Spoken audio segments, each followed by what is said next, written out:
The international broadcast was supposed to be a routine debate, just another global panel where leaders clashed and nothing really changed. But this night was different. In a bright, ultra-modern TV studio in Geneva, the air buzzed with tension.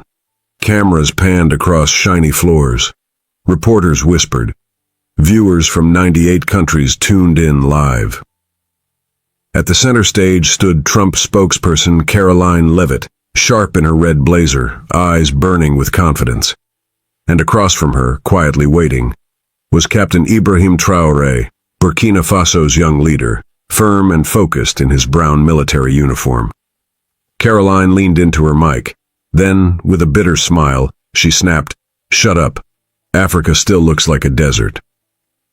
The room froze. A few people chuckled nervously. Some gasped. Traoré didn't flinch. He didn't raise his voice. He just stared. His silence was heavier than her insult. Viewers across the world leaned closer to their screens. Nobody could have predicted what was about to happen next. The camera zoomed in. Traoré's eyes stayed locked on Karoline, calm, unshaken. But beneath that stillness was something ancient, something powerful. The moderator coughed awkwardly, trying to move on, but Traoré raised one hand gently. The room hushed. He stood slowly, adjusted his uniform, and walked to the front of the stage. No notes, no script, just truth. "Do you know what grows in a desert?" he asked softly, his voice warm like thunder. "Hope." The audience blinked. He continued, "When you look at Africa, you see dust. But that's because you don't know our people. You don't know the women walking miles for clean water. You don't see the boy who teaches himself science under a streetlight. You don't see us because you don't look." The room was silent. Karoline tried to interrupt, but the moderator raised his hand. Let him speak. And so Traoré did. He spoke not for himself, but for millions. Every sentence hit like a heartbeat. Online, thousands began tweeting his words. One user wrote, "I was just watching for fun, but now I'm crying." The mood had shifted. Something was rising, and it had just begun. In the back row of the audience, a woman named Miriam sat watching, frozen. She was from Niger, a cleaner by day, a mother of 4. She never thought someone like her would be seen on international television. But as Traoré spoke, tears spilled down her cheeks. When he said, "You don't see us because you don't look," she whispered to herself. I felt like he was speaking to me. Her oldest son, Hamza, had died crossing the Mediterranean. He was just 17. He had told her, "Mama, Africa has no future." Now Miriam cried for him, for every African child who was made to feel invisible, for every insult swallowed in silence. Back on stage, Traoré looked up at the cameras. His voice trembled slightly now, not with fear, but with something deeper. Africa is not a desert. It's a garden that the world tried to burn, and we are still growing. The studio went quiet. No one laughed now. Even Karoline's eyes flickered with confusion. "This is no longer politics," a journalist whispered. This feels like a funeral and a birth at the same time." And the world was watching. The silence in the studio was unnatural. Karoline Leavitt leaned back in her chair, arms folded, eyes full of smug satisfaction, as if she had scored some kind of point. But nobody laughed. Not the audience, not the moderators, and definitely not the millions watching from their phones, laptops, and televisions. Traoré remained standing, the camera locked on him. A floor assistant whispered into the moderator's earpiece, "We have 32 million live viewers, and rising." The moderator nodded but didn't interrupt. Everyone felt it. Something big was about to happen. And then, with eyes steady and calm, Traoré finally spoke. "When someone calls your home a desert," he said, "it's because they've never been invited to your table." There was no anger in his tone, just sadness, wrapped in dignity. Africa isn't poor because we lack resources, he continued. Africa is poor because others take from us, without asking, without apology. Gasps rippled through the studio. Karoline's smirk twitched. You call us dust, he said softly. But that dust gave birth to your diamonds. On social media, comments exploded. This isn't just a clapback, it's a history lesson. And suddenly, the mood had completely shifted. Thousands of miles away in a small apartment in Detroit, 67-year-old Gerald Parker sat glued to his TV. A retired truck driver and Vietnam vet, Gerald had always believed the media's version of Africa. Poverty, chaos, and dust. But tonight, something changed. As Ibrahim Traoré spoke, Gerald's face tightened. I never heard anyone speak like that, he muttered. Beside him, his granddaughter Maya, just 10 years old, held his hand and whispered, Grandpa, why is he so calm? Gerald didn't answer.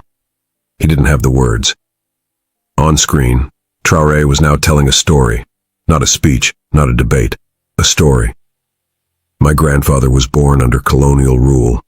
They took his land and made him pay to use his own water. He told me, I was born in chains. You were born to break them.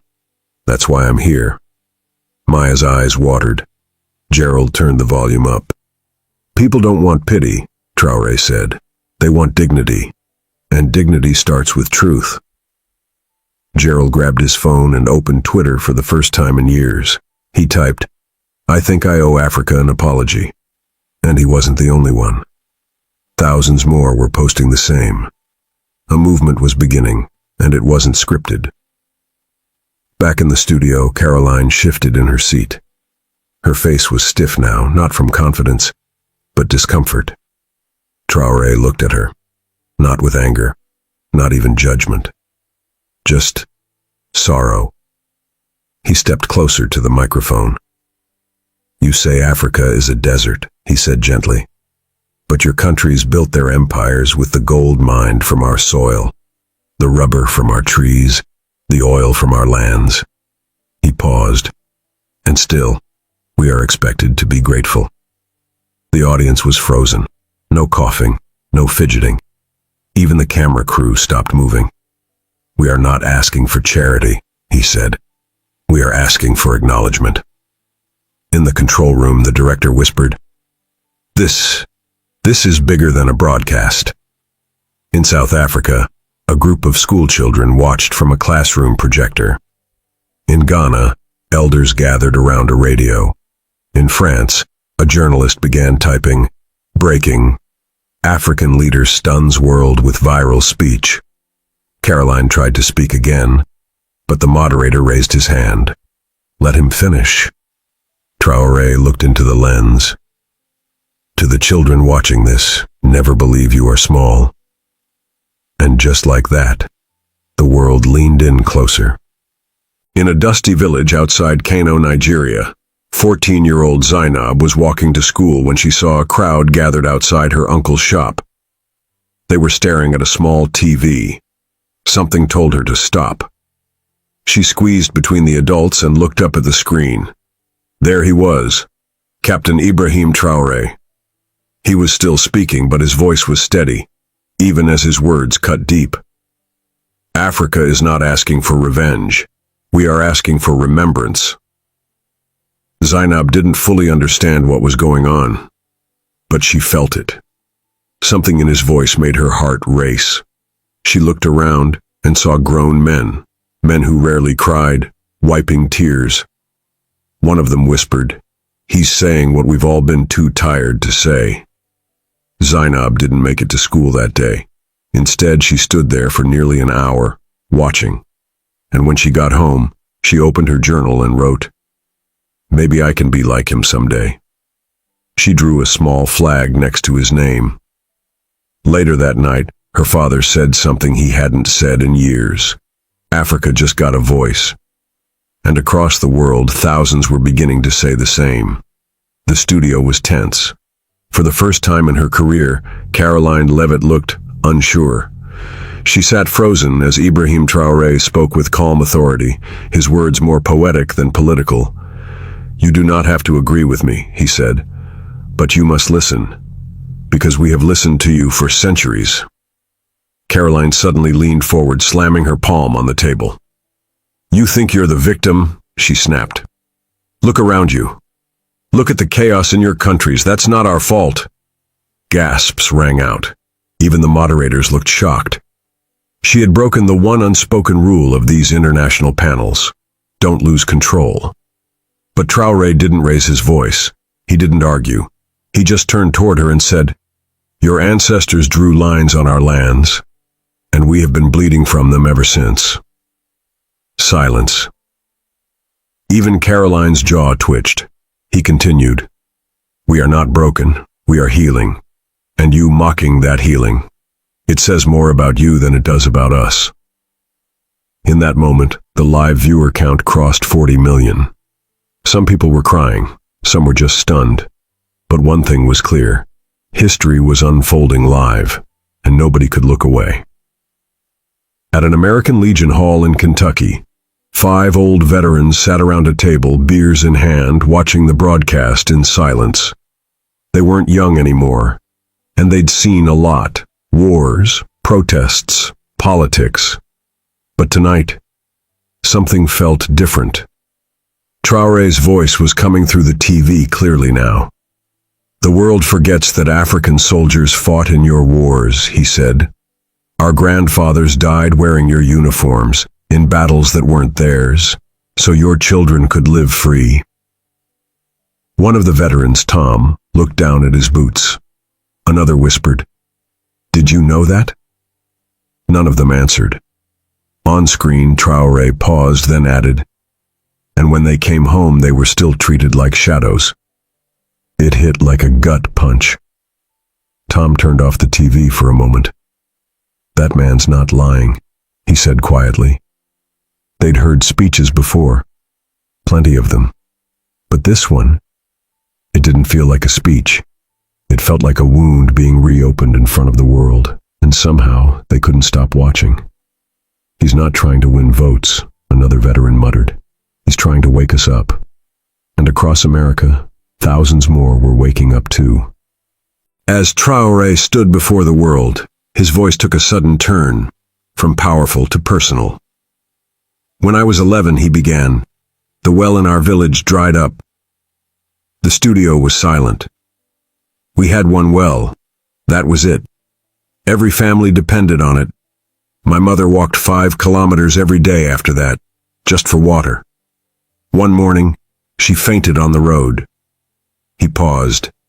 "I carried her back, barefoot, crying, scared. I thought she might die." In the audience, an American reporter bit her lip, struggling to hold back tears. Traoré continued. 2 weeks later, foreign aid trucks came, but not to help. They came with cameras. They wanted to film us drinking muddy water. I refused. They shouted at me, called me ungrateful." He raised his eyes to the camera. "I've never forgotten that." People watching across America, many who had never cried over African stories before, now wiped their faces in silence. Karoline blinked, stunned. "You think we are just stories of pity," he said, voice low. "But we are full people, with dignity, with pain, with memory." And at that moment, something shifted in every heart listening. This wasn't politics anymore. It was humanity. In a small apartment in Paris, a 9-year-old boy named Samir watched with his father. They were immigrants from Senegal. Samir had often come home from school crying. The kids made fun of his name, his hair, his skin. They told him Africa was poor, backward, a desert. Tonight, Samir saw something different. Captain Ibrahim Traoré stood tall, unshaken, speaking with pride. They tried to erase our image, but they could not erase our soul. Samir leaned forward. Then Traoré said, "To every African child watching, you are not less. You were just born into a world that has forgotten how much it owes you." Samir burst into tears. His father pulled him close. "Baba, I didn't know we had people like him." His father kissed the top of his head and whispered, "We do. And now the world does too." In living rooms, cafes, and phones across Europe, messages began pouring in. "I never knew this man, but he just healed something I didn't know was broken." And in the studio, one of the cameramen, white French mid-50s, whispered to himself, "This is the first African I've ever cried for." The walls of silence were beginning to crack.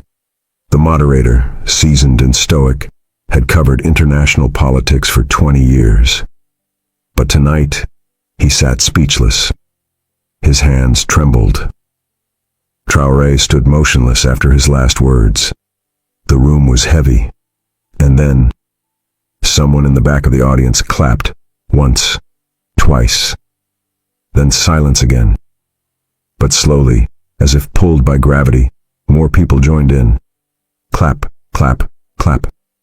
The sound grew, until the entire studio, cameramen, guests, producers, audience members, rose to their feet. A standing ovation for a man who had not insulted, had not shouted, had not blamed, but simply told the truth. Karoline sat frozen. Her eyes glistened. She didn't clap, but she didn't speak either. The moment was no longer about her. Traoré didn't smile, he didn't wave, he simply nodded, as if the applause wasn't for him, but for the people he had spoken for. "This is no longer a debate," whispered a journalist. "This is a reckoning." And outside on the streets of Geneva, people were already gathering, not to protest, but to listen, to witness the moment Africa spoke and the world finally heard. By the next morning, Ibrahim Traoré's clip had hit 200 million views. Every major news outlet, CNN, Al Jazeera, BBC, France 24, was playing the segment non-stop. But something happened no one expected. Inside the White House, a quiet meeting was taking place. A senior staffer entered with an iPad. "Sir," she said to the President of the United States, "I think you need to see this." The room fell silent as they watched the video of Traoré. No shouting, no bitterness. Just one moment. His eyes soft, his voice steady. "You may call us a desert, but even deserts bloom when you stop poisoning the soil." The president leaned back. He didn't speak for a full minute. Then he simply said, "This man is not our enemy." He looked around the room. "Get me someone from his office, today." The staffer paused. "With respect, sir, what changed your mind?" The president nodded toward the screen. He didn't ask for pity. He demanded to be seen. And across America, people were finally seeing. In a quiet town in Texas, 74-year-old William Hayes sat in his recliner with a pen in his hand. He'd grown up believing lies, taught that Africa was dirt, that Africans were lesser, that skin meant status. But tonight something cracked. He watched Ibrahim Traoré's speech 3 times, and something inside him, something buried for decades, broke open. He began writing a letter, not for TV, not for attention, just for healing. "Dear Captain Traoré, I am sorry. I once believed you were nothing. I see now that it was me who knew nothing." He paused, then continued, "You made me weep tonight, and I don't cry. You stood there and carried centuries with calm. And for the first time in my life, I felt ashamed for how little I've tried to understand." He folded the paper and set it beside his Bible. "If the world listened to this man," he whispered, "we wouldn't need wars." Outside, his grandson peeked through the door. "Grandpa, are you okay?" William looked up, tears falling. "No," he said, "but I'm finally becoming." And all across the world, thousands were writing letters of their own. Back in the studio, after hours of quiet shock and reflection, the panel was over. Karoline never interrupted again. She walked out slowly, changed, quiet. But Traoré stayed. A young African boy from Ethiopia, invited as part of the youth audience, timidly approached him. "Sir, when I grow up, can I be like you?" Traoré knelt, looked him in the eye, and said, "No, be better than me, but never forget who you are." The cameras were still rolling. That moment became the final clip, the one that broke the internet. In classrooms, children watched with tears. In slums, elders prayed over their radios. In polished halls of power, diplomats adjusted their language.